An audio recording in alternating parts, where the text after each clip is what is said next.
Petrol 8 रुपये फी litre सस्ता कर दिया गया। नई कीमत 259 रुपये 34 पैसे मुकर्रर। हाई स्पीड डीजल की कीमत आइंदा 15 रोज के लिए 276 रुपये 21 पैसे बरकरार। नई कीमतों पर अमल दरामद हो गया।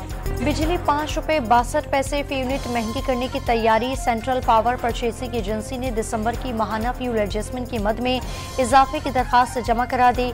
नैपरा में 31 जनवरी को समात होगी। बिजली और गैस सस्ती, महंगाई से निजात और टैक्स इस्लाहात लीग की कायद नवाज शरीफ की ज़ेर सदारत मालियाती माहिरीन के इजलास में मौशी बहाली का मनसूबा तैयार। इक़्तिदार में आकर शरह सूद में कमी का प्लान। ज़राअत, सनत और इंफॉर्मेशन टेक्नोलॉजी के शोबे को मराहत दी जाएगी। लाहौर हाई कोर्ट में बानी पीटीआई के कागजात मुस्तरद किए जाने के खिलाफ दरखास्तों पर समात आज होगी। अदालत ने शाह महमूद कुरैशी और चौधरी परवेज इलाही की दरखास्तों पर फैसला महफूज कर रखा है।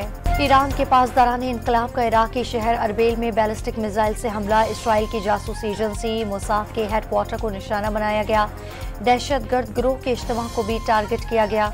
अरबेल हमले में कुर्दिस्तान की मशहूर कारोबारी शख्सियत समेत 4 अफराद हलाक हुए।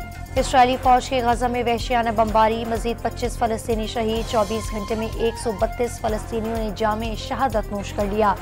शहदा की मजमूई तादाद 24,000 से जायद हो गई। हुकूमत सिंध ने सूबे भर में असलहे की नुमाइश पर पाबंदी लगा दी। दफा 144 के तहत पाबंदी का नोटिफिकेशन जारी।